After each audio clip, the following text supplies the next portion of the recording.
Bien-aimé, je suis en train, depuis le vendredi, de parler d'un thème qui est très important. Je suis en train de parler de la malédiction. J'avais commencé cet enseignement depuis le vendredi. Et je suis en train d'évoluer jusqu'aujourd'hui où je suis en train de conclure ce thème si important qui n'est autre que la malédiction. Bien-aimé, la malédiction, c'est comme un manteau que tu portes sur toi. Et ces manteaux que tu as sur toi, tu les traînes partout où tu vas. Ces manteaux que tu portes sur toi, c'est ce manteau qui va commencer à la capacité d'attirer le malheur dans ta vie. Ce manteau a la capacité de rendre tout environnement meilleur là où tu mets tes pieds. Ce manteau est capable de transformer cet environnement en un lieu de perte, de honte et de misère. Où trouvons-nous ce manteau? D'où nous vient ce manteau de la malédiction? On nous avait dit depuis le vendredi que la première personne qui avait maudit l'homme, c'était Dieu. La malédiction était tombée dans la vie de Caïn lorsqu'il avait tué son frère Abel. La malédiction, bien-aimée dans le Seigneur, est tombée chez les serpents, ce Dieu qui avait maudit. Bien-aimés, nous devons connaître certains principes qui sont sur cette terre des hommes lorsque nous marchons sur cette terre des hommes. Beaucoup, par l'ignorance de ce principe et de loi qui régit ce monde, se sont retrouvés dans de malédictions. Voilà pourquoi la Bible nous dit, mon peuple périt parce qu'il lui manque la connaissance. Bien-aimé, la malédiction, c'est quelque chose qui est horrible.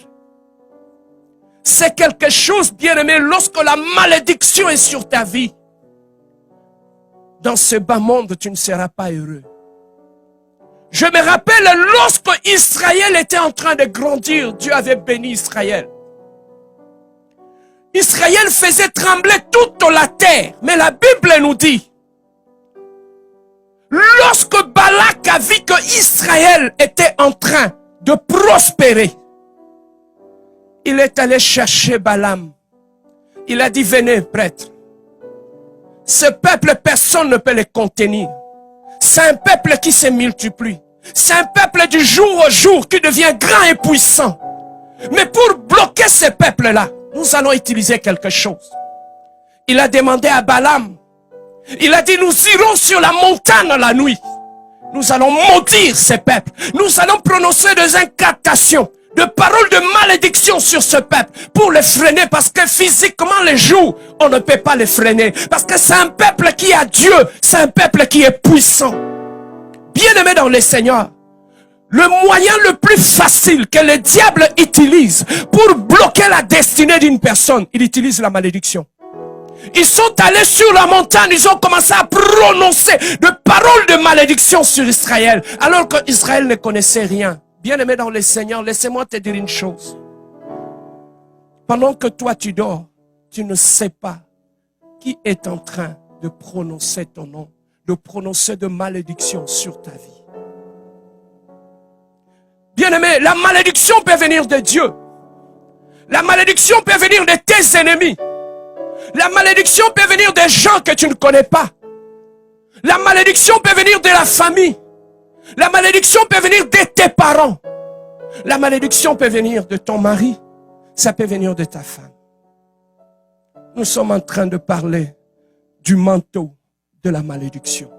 Lorsque le manteau de la malédiction est sur toi. Bien-aimé dans le Seigneur,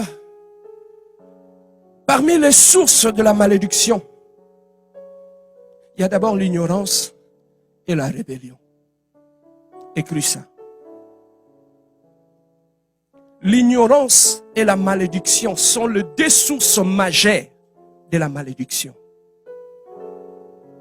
L'ignorance des lois qui régissent cette terre. et la rébellion par rapport à la loi du Seigneur. Ce sont là les deux sources majeures sur cette terre des hommes qui amèneront la malédiction dans ta vie. C'est l'ignorance de loi qui régit cette terre des hommes que Dieu a établie. L'ignorance de loi qui régit le règne spirituel. L'ignorance de principes et de lois qui régit le monde dans lequel nous vivons. La deuxième des choses, c'est la rébellion contre la voie, la loi de l'Éternel. En créant l'homme, Dieu a dit, je mis devant toi le bien et le mal, mais je te conseille de choisir le bien. Bien-aimé dans le Seigneur, la vie, c'est une question de choix et des conséquences des choix. Les choix que tu fais dans ta vie peuvent ouvrir une brèche de la malédiction dans ta propre vie.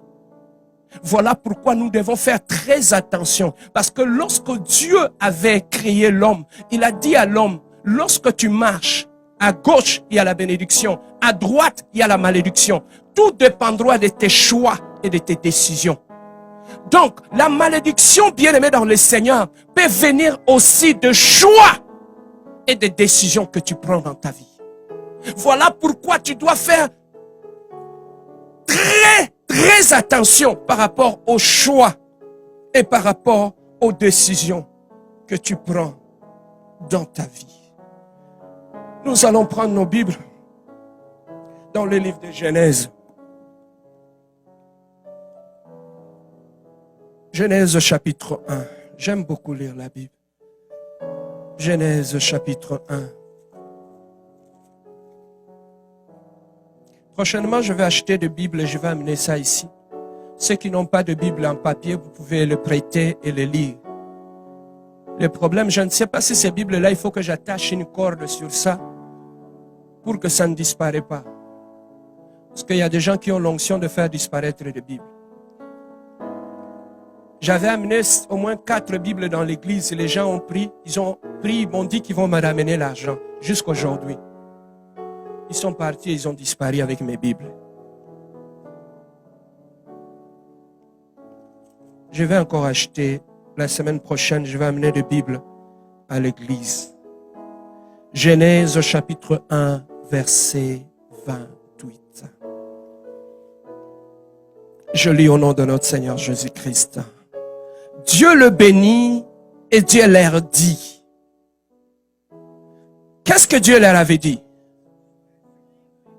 Multipliez-vous, remplissez la terre, assujettissez là, dominez sur et les oiseaux et surtout qui se met où? Sur la terre. Bien-aimé, lorsque Dieu avait créé l'être humain, je commence à prêcher maintenant. Lorsque Dieu avait créé l'être humain, la Bible nous dit, Dieu avait dit, créons l'homme à notre image et à notre ressemblance. Donc, l'homme que Dieu avait créé, avait été créé à l'image de Dieu et à la ressemblance de Dieu. Donc, Dieu voulait que sur la terre, que les gens puissent voir, que le monde puisse voir un être humain qui lui ressemble et bien-aimé dans le Seigneur et qui porte en lui non seulement sa ressemblance, non seulement son image, mais qui porte sur lui sa gloire. Donc dans le plan de Dieu, c'était prévu que pendant ton existence sur la terre des hommes, que tu portes en toi l'image de Dieu, la ressemblance de Dieu et la gloire de Dieu. Donc l'image, la ressemblance et la gloire de Dieu en toi aura comme conséquence dans ta marche sur cette terre des hommes la domination et la multiplication. L'image, la ressemblance, la gloire de Dieu sur ta vie, c'est ça qui fera que partout où tu mettras tes pieds, tu domineras. Donc l'homme a été créé pour dominer. Et l'homme a été créé aussi pour qu'il soit fécond et qu'il puisse se multiplier. Donc là où il y a l'image de Dieu, il y a la gloire de Dieu, il y a la domination et à la fécondité. Je ne sais pas si on comprend. Lorsque dans ta vie, il n'y a plus de domination, il n'y a plus de fécondité, il n'y a plus de multiplication, c'est que tu as perdu quelque chose. Tu n'as pas perdu l'image de Dieu, mais tu n'as pas perdu la ressemblance à Dieu. Parce que Dieu est esprit, tu es esprit. Lorsque tu vois la domination disparaître dans ta vie, la multiplication disparaître aussi dans ta vie, qu'est-ce que tu as perdu? La gloire de Dieu. Tu as perdu la gloire de Dieu dans ta vie. Ce que tu vis n'est qu'une conséquence de la perte de la gloire de Dieu dans ta vie. Voilà pourquoi Dieu, en créant l'être humain, il avait prévu que l'homme puisse dominer et assujettir, et qu'il puisse être fécond et prospère. Maintenant, pour détruire toutes ces deux choses-là, la domination et la fécondité dans ta vie, qu'est-ce que le diable a fait? Le diable a amené ces logiciels que j'appelle la malédiction dans la vie de l'homme. C'est que dans ta vie, lorsque la malédiction entre dans ta vie, la malédiction ne peut pas toucher l'image de Dieu. La malédiction ne peut pas toucher la ressemblance de Dieu dans ta vie. Mais qu'est-ce que la malédiction enlève dans ta vie? La domination et la multiplication. Donc, une personne qui est sous la malédiction, dans sa vie, il n'y a plus de domination. Dans sa vie, il n'y a plus de multiplication. Le contraire de Dieu, c'est quoi? Lorsqu'on perd la domination, on se fait dominer maintenant. Tu subis la domination de la sorcellerie, de l'envoûtement et de la malédiction. Et après avoir ôté la domination, il va ôter quoi? La multiplication et la prospérité. Donc une personne qui est sous la malédiction, il ne sera plus jamais prospère. Il ne connaîtra jamais la multiplication dans sa vie. Voilà pourquoi, bien-aimés dans le Seigneur, lorsque nous venons dans le Seigneur, l'objectif de Dieu, c'est de nous ramener à la restauration de la domination et de la multiplication, la fécondité. Mais Paul, pendant son existence, prends ta Bible, j'aimerais qu'on... Prends ta Bible, Romains chapitre 7.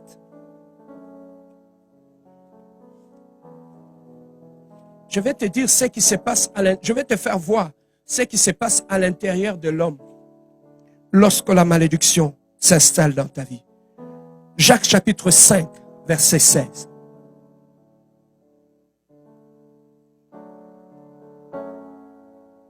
Non, Romains. Prenez Romains. On va commencer d'abord par Romains. Romains chapitre 7. Romains chapitre 7, verset 21. Est-ce que nous sommes là?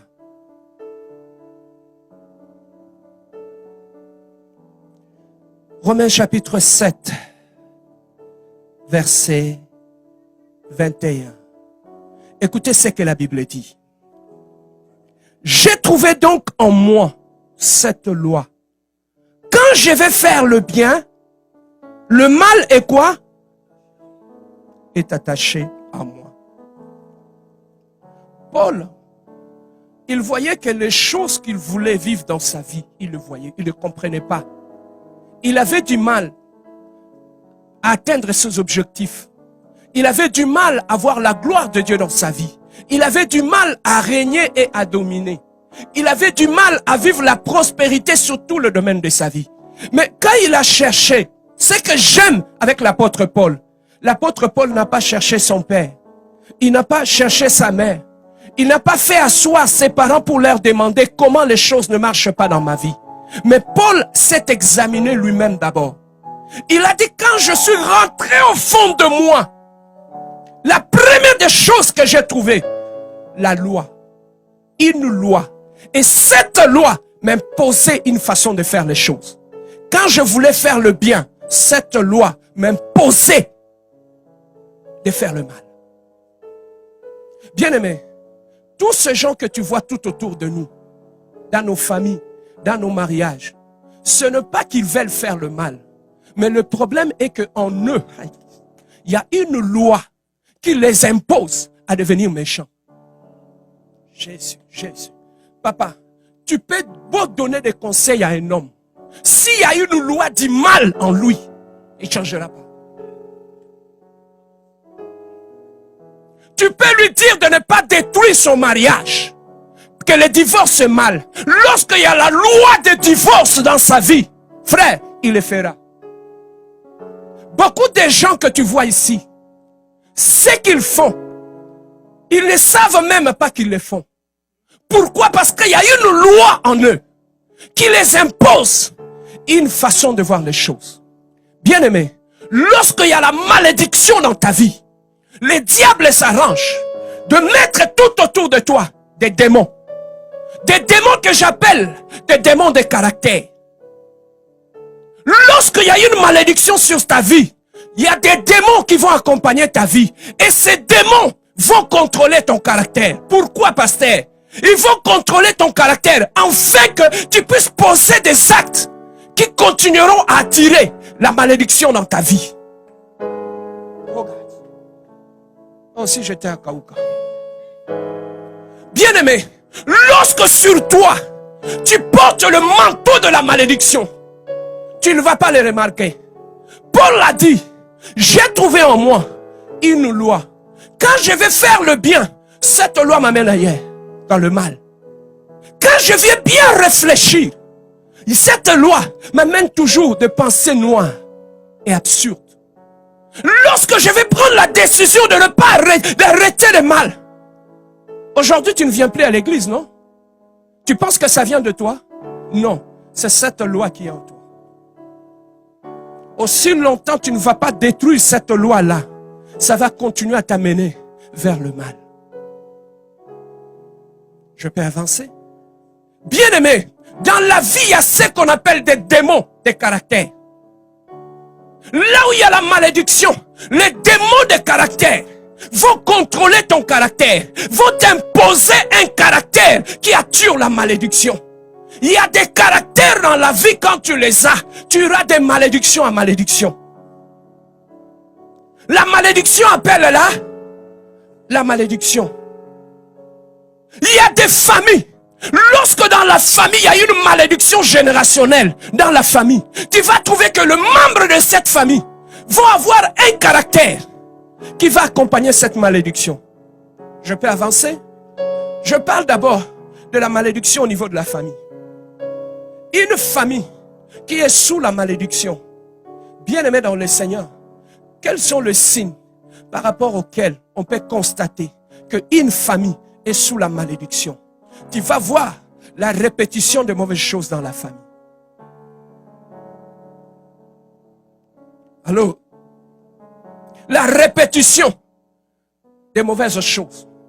Le premier ne s'est pas marié. La deuxième ne s'est pas mariée.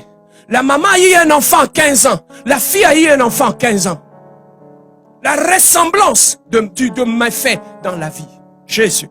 Bien-aimé, si tu veux trouver des sujets d'intercession, ça ne viendra pas toujours du pasteur. Regarde ta famille, tu vas trouver des sujets d'intercession. Regarde ta famille, regarde ce qui se répète dans ta famille. Tu vas trouver que dans la famille, notre problème c'est le célibat. Notre problème, bien aimé, une famille qui est sous la malédiction, on trouve entre autres un caractère qui va accompagner cette malédiction dans la famille. Qu'est-ce qu'on peut trouver dans cette famille-là? L'inceste dans la famille. Où le parent part avec les enfants. Où les cousins partent avec des cousines. Comme j'entends souvent, ici les gens disent les cousins sont faits pour les cousines.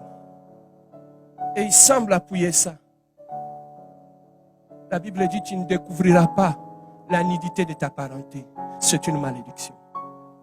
Dans une famille où il y a la malédiction, ce n'est pas un enfant qui va chercher à aller coucher avec sa cousine ou à sa sœur. C'est une loi qui est en eux, qui va les imposer ces comportements. Ça sera plus fort qu'eux. C'est quand même dommage, je voyais ici les témoignages d'une famille. Le papa allait au travail, la maman allait au travail. Celui qui a initié la fille à la sexualité, c'était son frère. Dans la famille. Ce sont des signes. Tu vas me dire que ces enfants-là, ils l'ont fait sciemment? Non. Ils ont trouvé une loi dans la famille qui les a imposé ces comportements. J'ai trouvé en moi une loi. Papa, ce n'est pas pour rien. Oh, pourquoi vous me regardez comme ça? Amen, hein? Ce n'est pas pour rien que David a levé la main devant Dieu. Il a dit, Seigneur, sonde-moi. Dans la vie, papa, ce n'est pas parce que tu ne vois rien qu'il n'y a rien. David, quand il marchait avec Dieu, il demandait à Dieu, sonde-moi. Ton propre cœur peut te jouer de tout. Tes pensées peuvent te jouer de tout. Voilà pourquoi David dit, même si moi je ne le sais pas, mais Seigneur, sonde-moi et révèle-moi s'il y a un mal en moi. Est-ce que toi tu le demandes à Dieu? Tu es tellement imbu de toi-même, rempli de toi-même. Quand on te demande, non, moi je sais ce que je vais faire là, ça ne me regarde pas. La plupart des gens qui disent ça, quand tu regardes, ils sont sous cette loi-là. Amen. Hein? La malédiction dans la famille. Bien aimé, la malédiction dans la famille, c'est comme l'ADN. L'ADN, nous l'héritons de nos parents. Moi, je me rappelle, quand ma défunte mère était arrivée ici, quand je lui ai présenté mon fils, elle a simplement regardé mon fils. Elle a dit, ça c'est ton enfant. J'ai dit, maman, comment tu l'as su?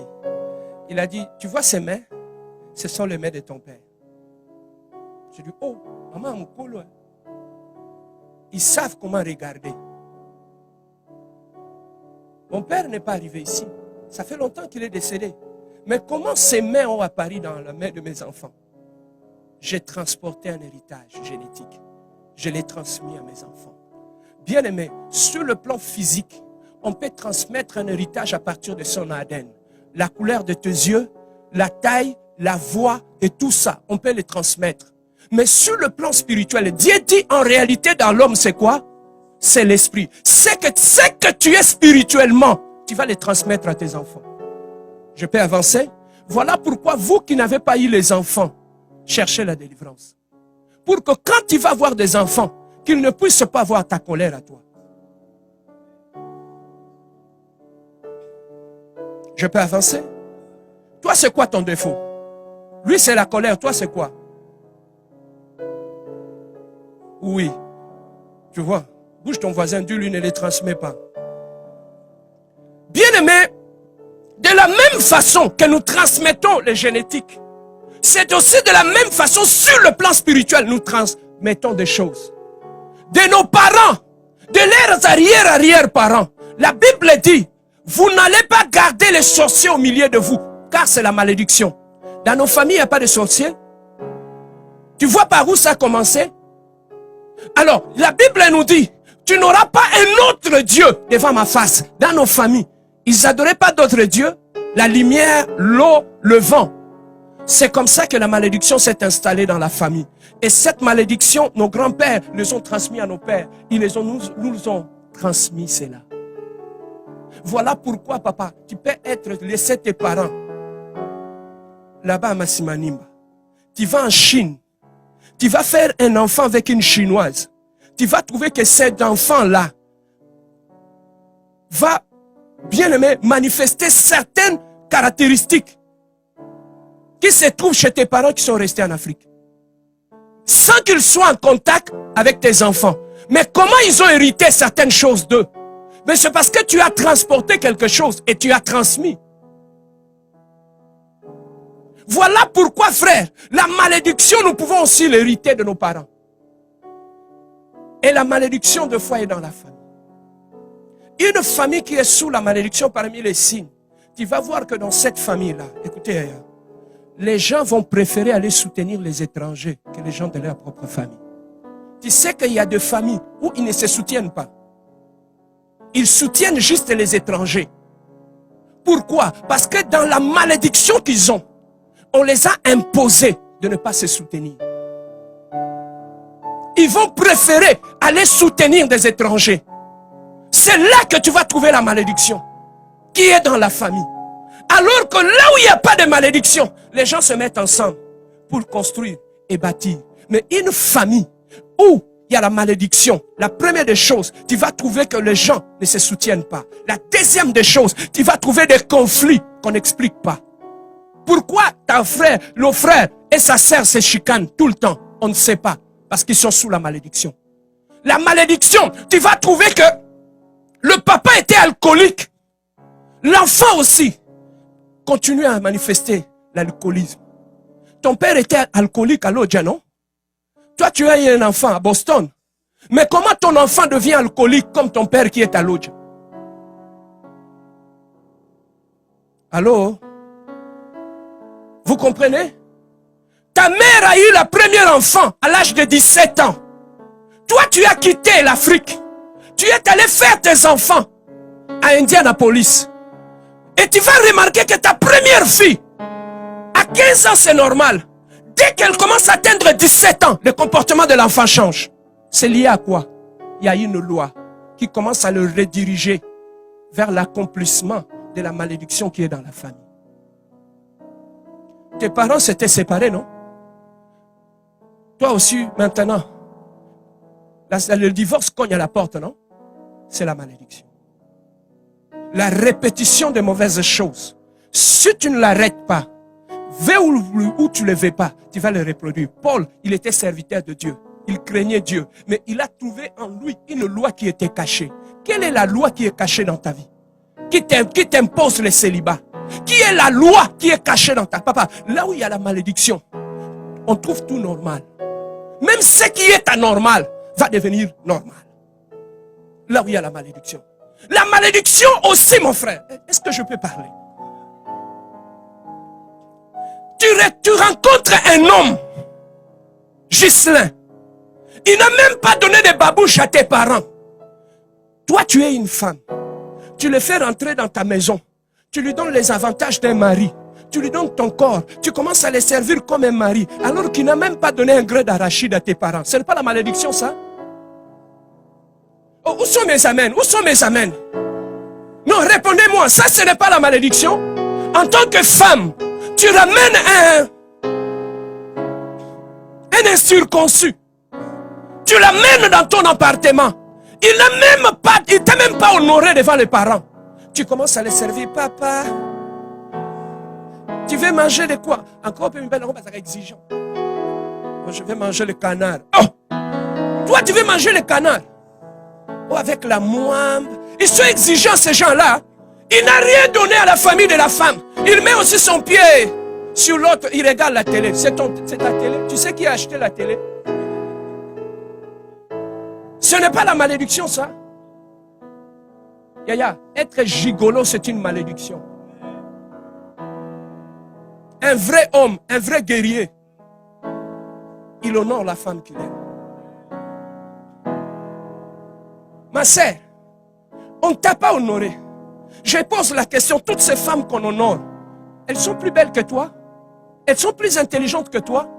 Mais comment toi, de toi-même, tu commences à prendre toi-même un homme qui ne sait pas lui-même positionner comme mari, tu lui donnes les avantages d'un mari. Et tu as aussi le courage de mettre ces photos sur les réseaux sociaux. Quand on pose la question, c'est qui? C'est mec qui n'a pas notre. Quand les prières. Amen, hein? Frère, toi aussi tu es fier, on met ta photo sur le profil.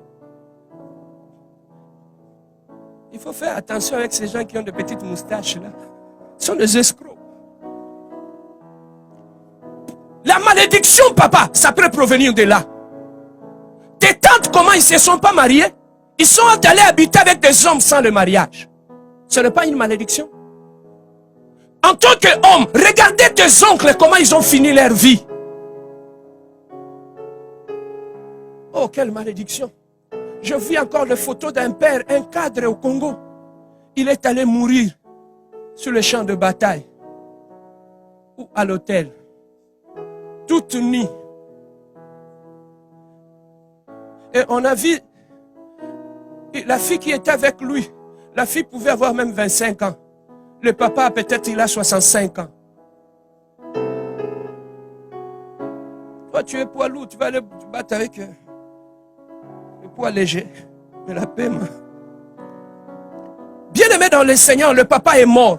Imagine-toi, vous avez votre papa qui est symbole de l'honneur et de la gloire dans la famille, qui va aller mourir toute nue dans un hôtel. Quelle honte! Et les photos sont sur les réseaux sociaux. Ça, ce n'est pas la malédiction, ça?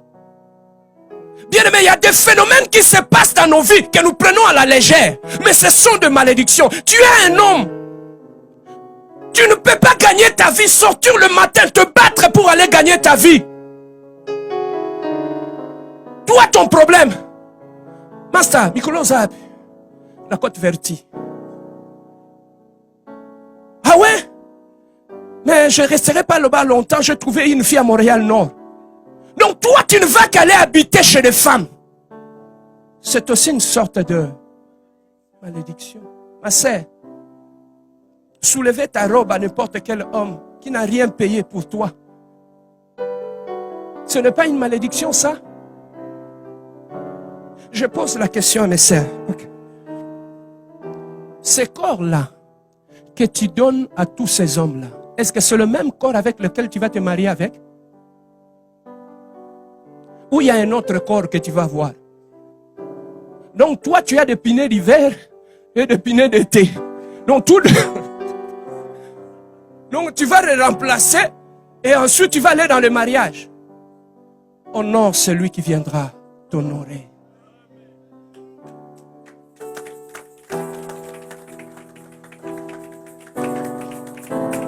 J'ai trouvé une autre malédiction parmi les jeunes dans ces pays. Tu sais quoi? Lui sort avec la fille. Il quitte. Son ami sort avec la fille. La même fille. Tout le monde est passé par là. On est en malédiction, tiens. Vous passez par le même chemin. Il n'y a pas d'honneur. Il n'y a plus de gloire. Et tout le monde passe par là. Où est l'honneur en tant qu'un homme? Ce n'est pas une malédiction, ça aussi. Tu n'es pas un dégénère. Un dégénère. Amen. Hein? Frère, je te parle de ces choses-là. C'est pour te réveiller. Afin que tu saches qu'il y a certaines choses que tu fais, tu trouves normales. Mais alors que ça fait partie de la malédiction.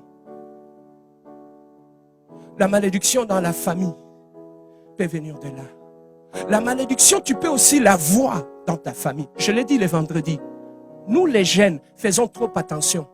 Lorsque tu deviens un élément de division dans la famille, c'est toi qui colportes. C'est ton nom qui sera souillé dans la famille. Mwana wana, cet enfant-là. Non, moi je ne veux pas qu'il vienne chez moi. Un enfant qui est sous la malédiction, partout où il passe, il crée des problèmes. Il n'est plus une bénédiction dans la famille. Partout où il passe, tu vas trouver que tous ces gens-là ont des problèmes avec sa mère. Pourquoi? Parce que l'enfant a la malédiction. Partout où il part, il amène des problèmes. La malédiction, tu peux aussi la voir au sein de la famille. La malédiction, tu peux la voir aussi dans tes relations avec des gens. Bien-aimé, la Bible nous dit, lorsque Paul priait pour des malades, les gens prenaient des mouchoirs, ils mettaient sur son corps, il allait mettre sur des malades et les malades guérissaient. C'est que ce mouchoir-là était en contact avec un esprit. Et on a transmis cet esprit-là chez une autre personne. Et ça l'a guéri, n'est-ce pas?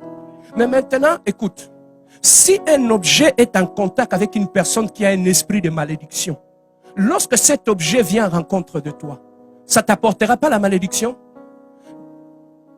Je parlais avec une sœur, elle me dit, pasteur, depuis que j'ai emprunté la perruque de cette sœur-là, j'ai commencé à avoir des vertiges.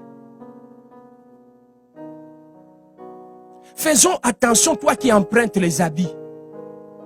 Toi qui empruntes des perruques, toi qui empruntes, j'ai trouvé tes lunettes là sont bien, donne-moi ça, et je vais. Papa, contente-toi de paix que tu as. Que la pauvreté ne t'amène pas vers la malédiction. J'ai trouvé de filles à Kinshasa, des fois c'est triste de le dire. Il a trouvé un copain, il va aller à la rencontre de son copain. Il va aller emprunter des sous-vêtements et des bretelles pour aller rencontrer. Ça, ce n'est pas... Et alors quand il va finir là, il va les laver, il va te les remettre. Et qu'est-ce que tu vas voir après? Alors, la malédiction peut venir des objets. Est-ce que n'as-tu pas eu quelque chose par rapport auquel il y a eu une malédiction qui a été en contact avec toi? Ça amène la malédiction. La malédiction peut venir des amis. La malédiction peut venir à partir de lit où tu vas dormir. Tu dors chez Angèle, tu dors chez Mimi. Tu ne sais pas quels sont les hommes qui sont passés par là. Même le matériel peut contenir des esprits et transmettre les esprits. You have to be careful with that. You have to pay attention. Le monde que nous voyons, il est très compliqué. On a fait des délivrances et tu te poses la question à l'esprit, comment tu es rentré? L'esprit te dit qu'elle avait emprunté des habits et par là nous sommes rentrés. Voilà le mal qui peut arriver. Toi, ton auto, tu l'es prête à n'importe qui. Donne-moi ta voiture, je vais faire des courses, je vais faire de ceci. Mais cette auto a été en contact avec une personne qui a la malédiction. La malédiction, on peut aussi les avoir dans les affaires. Tu fais tes affaires, tu vends tes bananes. Tu vas aller rencontrer Eric, lui aussi il vend des bananes. Tu dis, ok, je vais travailler avec lui. Mais est-ce que tu sais d'où est venu son argent? Lorsque tu mélanges ton argent avec l'argent d'Eric, voilà pourquoi tu as mélangé ton argent avec de l'argent qui avait une mauvaise alliance. Ça a rattrapé ton argent et tu as tout perdu. Oui, Dieu a interdit au peuple d'Israël de ne pas faire des alliances avec d'autres peuples. Voilà pourquoi, frère, deux fois quand il faut se battre, bats-toi seul avec ton Dieu. Il t'aidera. Amen. Hein? Alors, la malédiction aussi peut venir dans nos conduites. J'avais une sœur ici. Il a ramassé un homme. Il a dit, on va aller au pays, on va aller se marier. Ils sont allés au pays. Ils se sont mariés. Et quand ils sont revenus ici, 2 jours après, l'homme avait donné la dot et tout. Quand ils sont rentrés, 2 jours après, la femme s'est fâchée. Il a chassé l'homme. Il a dit, je m'en fous, va-t'en. C'est fini. Maintenant, l'argent de la dot que les parents ont mangé là, vous l'avez remis? Est-ce que vous les avez remis? Si tu l'as chassé par rapport à une raison que Dieu a établie dans sa parole, Dieu sera avec toi. Mais quand tu les chasses et que tu n'as pas raison, s'il prononce la malédiction, ça t'atteindra. Voilà pourquoi aujourd'hui on trouve des filles qui vont dans le mariage, ils ont du mal à avoir des enfants. Ils vont partout, le problème arrive. Pourquoi? Parce que dans son cheminement, il a ramassé des malédictions. La malédiction, c'est comme un manteau. Partout où tu t'en vas, tu l'amènes. Tu peux amener la malédiction même dans ton mariage. Voilà pourquoi avant de te marier, cherche la délivrance. Toutes les filles, les garçons avec qui tu as couché, ils étaient tous délivrés? Hein? Oh, vas-y. Ils étaient tous délivrés. Oh, où sont mes réponses? Alors, ils n'étaient pas délivrés. Tu as eu ta délivrance? Non. L'orgueil. Non, c'est déjà passé, c'est fini, c'est déjà passé. Une relation peut passer. Mais est-ce que là où tu as créé l'alliance par l'acte sexuel, tu as brisé cette alliance-là? Voilà pourquoi, à cause de l'honneur, de l'orgueil, beaucoup ne veulent pas passer par la délivrance. Ils continuent à subir la malédiction qu'il a ramassée partout dans son chemin. Si aujourd'hui, nous avons tant de divorces dans nos couples, dans nos mariages, c'est lié à nos passés. On a eu des passés compliqués où on a ramassé. Papa, moi, à Kinshasa, je n'avais pas honte. S'il faut demander la délivrance, j'allais moi-même le demander. N'ayez jamais honte de demander la délivrance. Quand tu ne vois pas quelque chose, ne marche pas. N'écoutez pas les mensonges du diable pour te dire non. La délivrance dans la vie, elle est progressive. Quand tu découvres quelque chose, va chercher la délivrance. Quand tu découvres, va chercher la délivrance. Plus tu passes par des délivrances, plus les chaînes tombent. Tu deviens léger et tu atteins ta destinée. Allô? Margot, toute la famille, elle était dans une lignée de malédiction. Tu es sorti avec elle. Est-ce que tu connais son identité spirituelle? La malédiction change l'identité spirituelle de quelqu'un. Ça affecte. Voilà pourquoi lorsque Dieu voulait délivrer Jacob, l'ange qui lui est apparu, il lui a posé la question, quel est ton nom? Pourquoi? Parce que l'identité qu'il avait eue, c'était une identité qui était liée à la bénédiction qu'il avait usurpée, à la malédiction. Lis la vie de Jacob, tu vas voir, avant que son nom soit changé, comment était sa vie? Comment était la vie de Jacob? Bien-aimé dans le Seigneur, quelle est ton identité spirituelle? Voilà pourquoi avant de changer sa vie, l'ange avait préféré changer son nom. Ça veut dire changer son identité spirituelle. Parce que la malédiction change l'identité spirituelle. La malédiction, nous pouvons aussi la voir dans l'église. Tu sais que même dans l'église, on peut aussi avoir la malédiction. Mais maintenant, comment éviter la malédiction dans l'église? D'abord, dans l'église, il y a un pasteur. Je vais te dire quelque chose. Dieu a dit à Israël, vous ne pouvez pas vous marier avec des femmes étrangères. Moïse est allé chercher une femme étrangère. Il s'est marié. Sa sœur, Myriam, il a dit non. Comment tu nous as dit tous qu'on ne peut pas se marier avec des étrangers? Mais pourquoi toi, Moïse, Yahya, tu t'es marié avec une étrangère? Moïse n'avait rien dit. Sur les champs, Dieu l'avait frappé de lèpre. Ce qui nous tue, c'est la proximité. Quand tu es trop proche du pasteur, tu crois que c'est de l'amitié. Nous, les francophones, on joue avec. Il y a une femme qui vient nettoyer nos bureaux. Un jour, elle est venue nettoyer. Elle a trouvé la Bible sur ma table. Elle a regardé. Je ne sais pas comment elle a su que j'étais pasteur. Quand elle venait avant, on riait, on parlait, on riait les latinos. Tu sais que les latinos sont trop spirituels. Quand elle a su que j'étais pasteur, elle a pris de distance. J'ai dit, maman, pourquoi tu ne viens plus me parler? Il a dit, non, toi tu es un pasteur. Non, elles ont une référence et un respect par rapport à celui que Dieu a mis à part. Mais chez nous, les problèmes, quand ton frère, quand le pasteur, c'est ton frère, c'est ton père, c'est ton mari, c'est ton quoi, tu peux les traiter comme si rien n'était. Est-ce que Dieu ne savait pas que entre Moïse et Myriam, ils étaient des sœurs? Il ne savait pas que c'était une affaire de famille. Mais Dieu s'est interposé. Il a dit, Myriam, tu ne peux pas lui parler comme ça. Je l'ai mis à part. Et Dieu lui a frappé sur les champs de lèpre. Beaucoup de gens ici, à cause de la proximité avec le pasteur, ils sont devenus des lépreux spirituels. Frère, il faut faire très attention aux hommes de Dieu. Parce qu'avec eux, ils marchent avec la bénédiction et avec la malédiction. Dieu a dit à Abraham, je fais l'alliance avec toi. Je bénirai celui qui va te bénir et je maudirai celui qui va te maudire. Tout homme de Dieu qui marche avec Dieu, il a une alliance avec Dieu. C'est ton comportement qui va déterminer ce que tu vas avoir à côté de l'homme de Dieu. Géasi, dans l'œuvre de Dieu, son père lui a dit, Élisée, ne prends pas l'argent du général Naaman. Au lieu d'écouter, il s'est entêté. Il a fait ce qu'il voulait faire. Il a pris cet argent. Élisée lui a dit, je vis que tu as pris l'argent de cet homme-là, moi je l'ai refusé.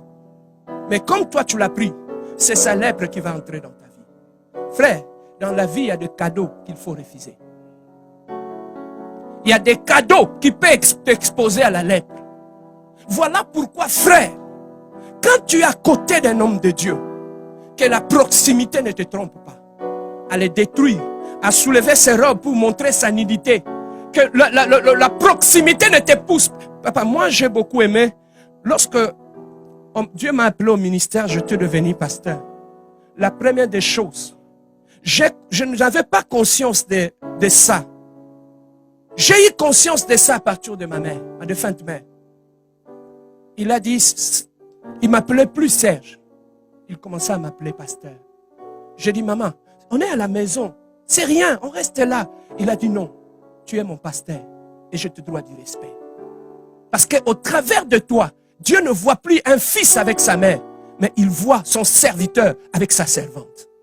Nous devons faire la part des choses entre le fils et le serviteur de Dieu. Il a dit, plus jamais je te montrerai les doigts. Plus jamais je crierai sur toi. À cause de l'huile de Dieu qui est sur ta tête, j'honore ton onction. Aujourd'hui, papa, j'ai pris conscience de toutes ces choses. On était à Kinshasa, on mangeait tous ensemble. Mais quand ma mère préparait, elle prenait l'assiette, elle mettait sur la table. J'ai dit, mais maman, pourquoi tous ces honneurs-là? Il dit, mon fils, j'ai aussi besoin d'être béni. Parce qu'en toi, il y a une alliance. Dieu a dit, je bénirai celui qui va te bénir. Voilà pourquoi moi, en tant que ta mère, je t'ai béni. Même quand j'étais dans les erreurs, ma mère ne me criait plus dessus. Elle venait me voir, elle me parlait. Pourquoi? À cause de l'huile que Dieu a mis sur ta tête. Bien-aimé, une onction que tu ne respectes pas, que tu n'honores pas, ne te bénira jamais. Je peux prier pour tout le monde, mais tout dépend de comment. La Bible dit, celui qui reçoit un prophète en qualité de prophète, reçoit la bénédiction du prophète. Mais maintenant, lorsque tu me vois, tu vois qui? Voilà pourquoi beaucoup d'entre nous, ils sont venus à l'église bénie. Mais le comportement qu'ils ont affiché dans l'église les a amenés dans la malédiction. Voilà pourquoi les vendredis, j'ai dit, moi, mon père spirituel, quand je marchais avec lui, je fermais mes oreilles, je fermais ma bouche. Pourquoi? Parce qu'au travers de ma bouche ou mes oreilles, je peux ouvrir une porte que je n'étais pas supposé ouvrir et avoir la malédiction. Il y a des choses que je vis chez mon père spirituel. Jusqu'à ma mort, je ne le dirai à personne. Pourquoi? C'est parce que je ne veux pas avoir la lèpre. Moi, les choses de Dieu, j'ai appris à les craindre auprès de mes parents. Mon père, il était caissier à l'église protestante. À la fin du culte, c'est lui qui comptait l'argent et il mettait dans son sac, il venait avec à la maison. Mais quand il ramenait l'argent de l'église à la maison, une fois, je l'ai vu, il a mis ça dans une mallette, il a fermé avec des codes. J'ai dit, mais papa, pourquoi tu gardes tellement l'argent comme ça? Et l'autre argent, tu laisses sur la table. Il dit, mon fils, mon argent, tu peux le prendre, aller le manger. Mais l'argent de Dieu, je ne peux pas exposer mes enfants à la malédiction. Parce que l'argent de l'église, c'est l'argent où les gens ont travaillé. Comme on dit à Lingala, voilà pourquoi quand ici on ramasse l'argent, je ramène ça vite à la banque. Je n'aime même pas que ça reste chez moi. Pourquoi? Parce que si quelqu'un par mégarde met la main là-dessus, il peut avoir la malédiction. Bien aimé, la malédiction peut venir aussi de l'église. La malédiction, mon frère, ma soeur, peut venir aussi de notre comportement que nous affichons dans l'église. Entre autres, la sorcellerie dans l'église.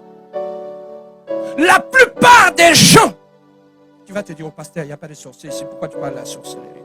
La plupart des gens qui pratiquent la sorcellerie dans l'église tombent aussi sous la malédiction de Dieu.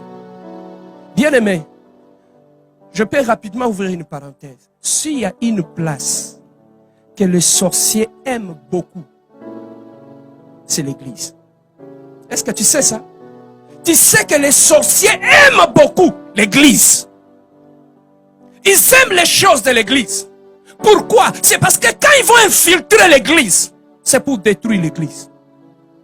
Et quand les sorciers rentrent dans l'église, qu'est-ce qu'ils vont chercher? Ils vont chercher à s'approcher du pasteur, être tout autour du pasteur. Voilà pourquoi la plupart des pasteurs que tu vois, tout autour d'eux, il y a des sorciers.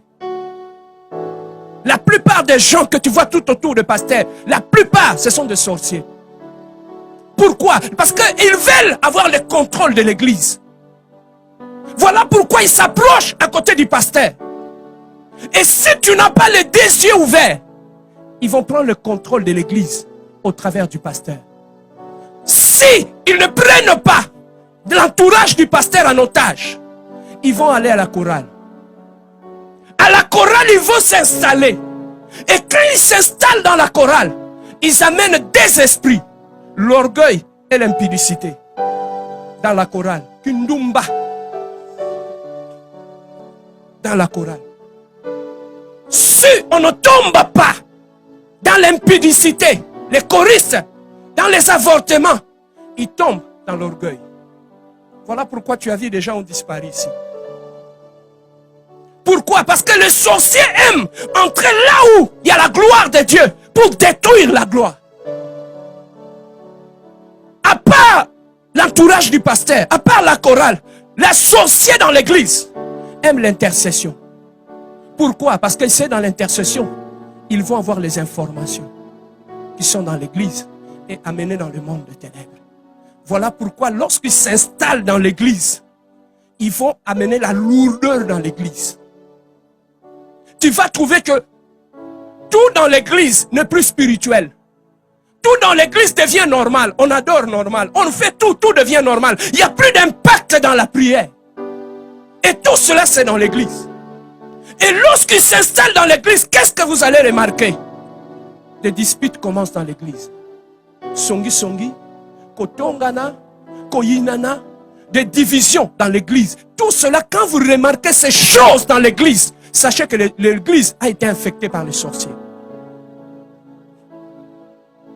Tu vas voir dans l'entourage du pasteur, c'est lui qui a l'esprit de la sorcellerie en lui. Il va se donner l'impression comme si celui qui est devenu le visionnaire de l'église. Et lorsqu'il prend le pasteur en otage, le pasteur ne peut plus rien faire. Avant de faire tout, il faut passer par nous. Il faut nous poser la question. Quand j'avais eu la vision, toi tu étais là? Quand Dieu m'a parlé, toi tu étais là? Non, nous les collèges, tu vois, nous les collèges des anciens, on a quand même des choses à dire. Est-ce que vous avez une vie de prière? Pandoki. Ces collèges de sorciers là, ici, il n'y en a pas. On écoute le Saint-Esprit. C'est celui qui nous guide. Quand il dit aller à gauche, on regarde la colonne de feu ici.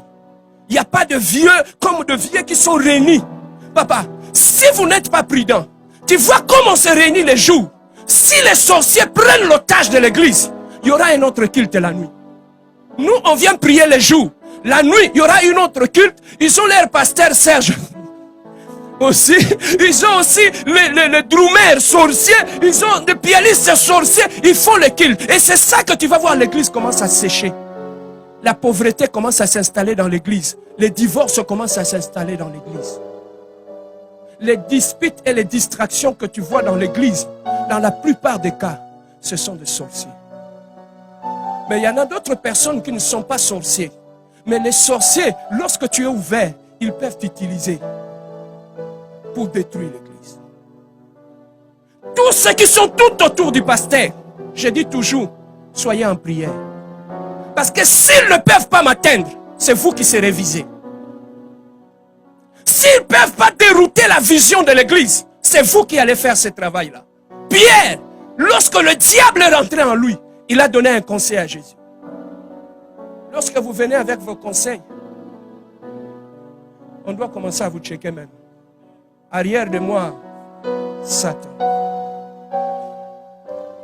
Bien-aimé dans le Seigneur, et lorsqu'il y a ce genre de pratique, c'est la sorcellerie qui s'installe dans l'église. Voilà pourquoi moi je ne fais pas confiance à qui que ce soit. Avant que le Saint-Esprit ne puisse me donner un témoignage sur cette personne. Amen. Hein? Bien-aimé dans le Seigneur, comment nous pouvons sortir de la malédiction? J'avais dit, la malédiction C'est comme un manteau. Partout où tu pars, ça va commencer à attirer toujours de mauvaises choses. Voilà pourquoi lorsqu'il y a la malédiction sur toi, même quand tu vas dans ton mariage, tu vas trouver qu'il y a toujours de mauvaises choses qui vont t'attirer. Voilà, j'ai dit toujours, contrôle ton caractère. Parce qu'au travers de ton caractère, le diable peut t'imposer un caractère qui t'attire toujours de malédiction. Et quels sont les genres de caractères qui attirent la malédiction dans nos vies? Tu sais c'est quoi le genre de caractère? La conflictualité.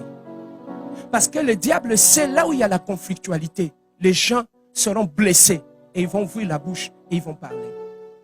Voilà pourquoi pour rendre ta vie une vie sous le contrôle de la malédiction, ils vont t'imposer un caractère qui va commencer à t'attirer des malédictions.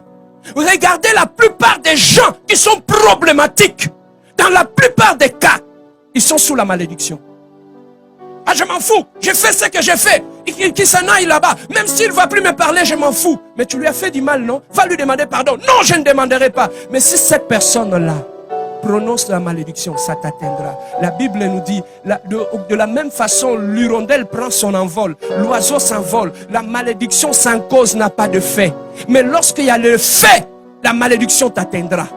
Les gens qui sont très problématiques, très conflictuels, dans la plupart des cas, partout où ils passent, ils créent des conflits. Lorsque ton nom est toujours cité en mal, c'est aussi une malédiction. Partout où tu passes, tu as toujours des problèmes. C'est parce qu'en toi, tu portes un manteau de la malédiction. Tu vas dans ton mariage, même si la belle famille te reçoit bien, il te traite bien, mais tu créeras toujours un caractère qui va amener des conflits dans la famille pour que ces gens te maudissent. Comment tu peux rentrer dans la famille à Batou? La première des personnes que tu traites des sorciers, c'est ta belle-mère. Et maintenant, si toute la famille apprend que tu as traité leur maman de sorcière, ils ne vont pas te maudire. Tu entres dans la belle famille. Tout Montréal sait que cette famille ne t'aime pas. Tu en parles partout. Si cette famille écoute ça, ils ne vont pas te maudire. Si ce que tu dis est faux, si ils prononcent de paroles de malédiction, tu ne seras pas sous la malédiction. Yaya, tout en malamuko. Voilà d'autres comportements dans la vie qui nous créent de malédiction. Ta belle-mère, elle a eu des enfants avant le mariage. Toi, tu ne le savais pas. La pauvre femme, elle t'a dit, ma mère a eu des enfants avant le mariage. Toi, c'est ça, c'est que tu ramasses. Tu vas les raconter à tout le monde. Mais maintenant, si ça revient chez la belle-mère, la mère de ta femme, si cette belle-mère pleure avec ton nom, Yorobika. Voilà comment nous allons dans nos mariages et nous nous retrouvons avec des malédictions. Mais tu as le manteau de la malédiction qui t'a imposé un caractère qui t'attirera des malédictions. Pourquoi seulement tu seras poussé à ouvrir seulement des portes qui vont t'attirer des conflits dans la famille? Lorsque tu as sur toi le manteau de la malédiction, tu auras un caractère qui te poussera toujours à ouvrir les portes de la malédiction. Une fille, elle a eu le fiancé. Il est allé deuxième fois voir son fiancé. Le fiancé a dit, ok, attends au salon, je vais aller prendre le bain. La fille, elle était là. Tu sais, le fiancé a enlevé la chaînette, il l'a mis sur la table. La fille était là. Elle a regardé. Il a pris la chaînette, il l'a mis sur ses poches. C'est lui qui propose à te marier. Voilà comment la malédiction nous accompagne. Le mari sort de la salle de bain, il finit de s'habiller. Il dit, j'avais laissé ma chaînette ici, non? On était seulement moi et toi. Où est la chaînette? La fille a dit, moi je ne sais pas. Papa, Johanna Kotseliezade, lève-toi. Elle a commencé à fouiller dans ses poches. Abimi sa chaînette. Le garçon a dit, ramasse tes affaires, sors. Il a chassé. La femme est sortie. On lui pose la question, qu'est-ce qui a fait que tu ailles voler ton fiancé? Il a dit, je ne sais pas. Je ne sais pas comment je l'ai. J'ai senti seulement quelque chose qui m'a poussé à lui voler. Ça, ce n'est pas la malédiction, ça. Tu vois comment la malédiction peut influencer notre caractère et nous pousser à aller ouvrir des portes de la malédiction. La Bible dit malheur à celui qui fait l'œuvre de Dieu avec eux. Deux fois quand tu viens à l'église servir Dieu, il y a tellement de négligence. Tu viens en retard. Tantôt je laisse. Tantôt je ne vais pas. Il faut qu'on commence à te supplier. Tantôt non. Tantôt je ne vais pas ceci. Papa, tout ça.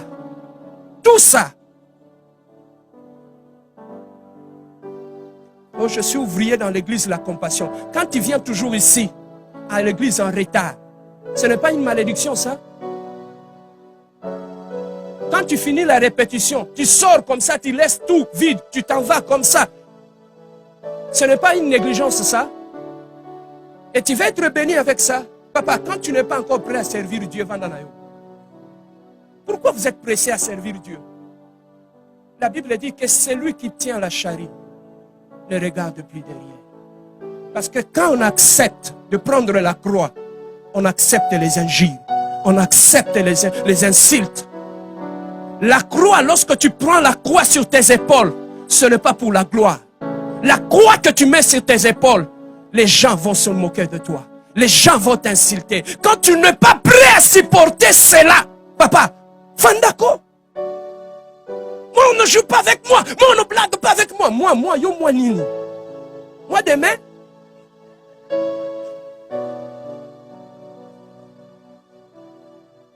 si tu veux servir Dieu, prends ton orgueil, mets de côté. Voilà pourquoi la Bible dit, parmi vous, celui qui sera grand, il doit se faire petit et serviteur de tous. Tu comprends? Oui. Et c'est quand tu as l'esprit du serviteur, même si on te dit aujourd'hui, ce n'est pas toi qui vas diriger la prière, ça ne te dérangera pas. Parce que tu as le mental et l'esprit d'un serviteur.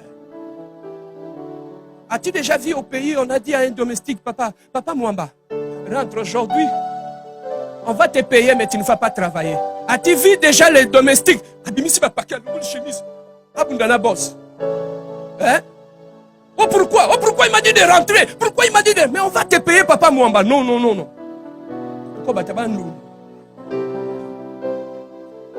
Tu as une compréhension. Et pourquoi quand on te dit, mon frère, tu ne vas pas diriger la prière, tu es découragé, tu es abattu? Tu sais pourquoi? Parce qu'en toi, tu n'as pas encore l'esprit du serviteur.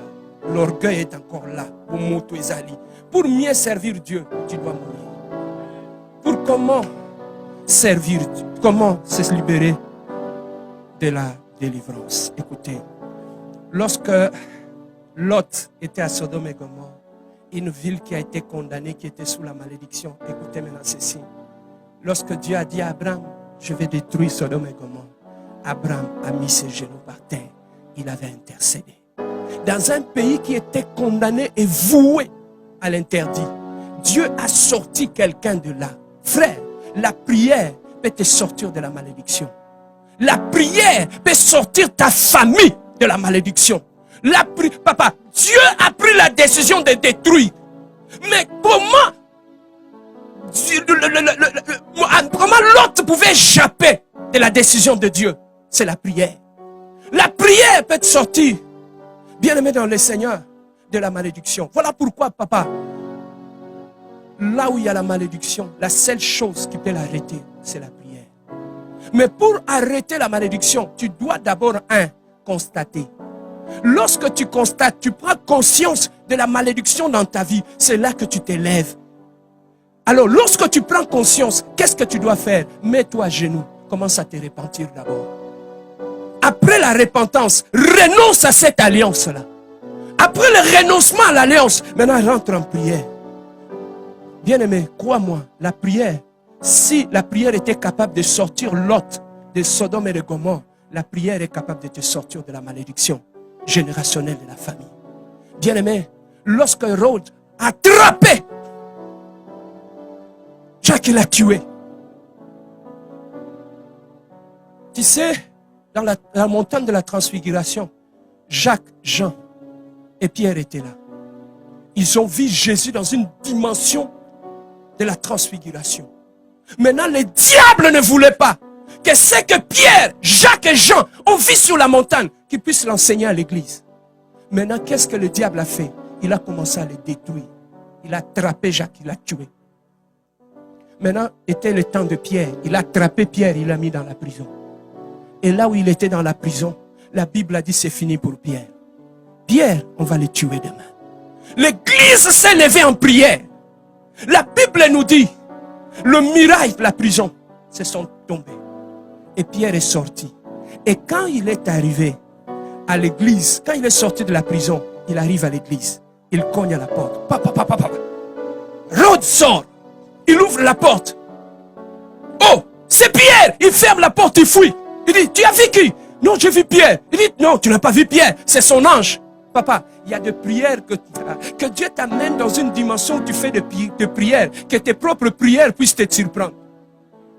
Que tu sois surpris de ce que tu as demandé. L'église était surprise. Ils ont dit ce n'est pas Pierre. Parce qu'elle ne savait pas la puissance de la prière. La prière peut annihiler la malédiction. La prière peut faire tomber la malédiction. Voilà pourquoi, frère, lève-toi en prière. Cherche ta délivrance. Observe ce qui se passe dans ta vie. Observe ce que tu vois. Observe la vie de tes parents. Prends le temps. Tu vas trouver des sujets d'intercession dans ce qui se répète dans la vie de tes parents. Parce que si tu ne l'arrêtes pas, c'est comme une chaîne. Tu vas les reproduire. Voilà pourquoi Paul a dit, j'ai trouvé en moi une loi. Quand je vais faire le bien, je suis en train de faire le mal. Quelle est la loi qui contrôle ta vie? Quelle est la loi qui accompagne ta vie? Qui fait en sorte que tu sois seulement en train de pleurer? Que tout ce que tu fais ne marche pas? Souvent quand on est jeune, on ne le comprend pas. C'est quand tu commences à 18 ans, 19 ans, 20 ans, que tu commences à constater que ta vie est en train de prendre une autre direction. La même direction que de tes tantes, tes oncles. Bien-aimé, lève-toi en prière.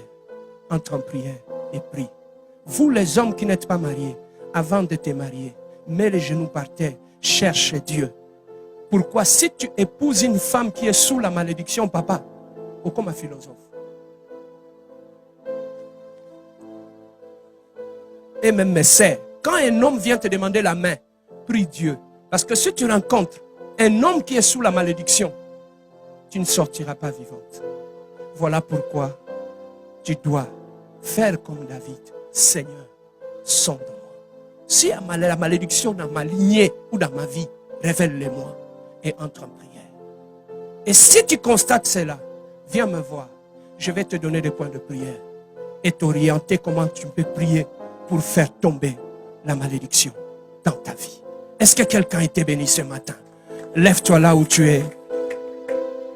Nous allons prier. Lève-toi là où nous allons prier. Ce n'est pas un fait de hasard ce qui se passe dans ta vie. Ce n'est pas un fait de hasard ce qui se répète dans ta vie. Derrière cette maladie, ça peut être une malédiction. Derrière ces problèmes qui se répètent dans ta vie, partout où tu passes, tu as toujours des problèmes avec des gens, tu as toujours des conflits. Partout où tu passes, est-ce que ce n'est pas une malédiction? Tu as des problèmes avec des amis, là où tu as grandi. Tu as des problèmes là où tu es allé te marier. Tu as des problèmes à l'église. Est-ce que ce n'est pas un manteau de la malédiction? Aujourd'hui, ce manteau commence à t'imposer un caractère qui va te pousser à détruire ton mariage, à détruire ta femme, à détruire tes enfants, à détruire tout. Tu chutes, tu te relèves. Tu chutes, tu te relèves. Bien-aimé dans le Seigneur, il est temps que tu cherches le Dieu de gloire afin qu'il te révèle quelle est ton identité spirituelle. Nous avons les yeux fermés.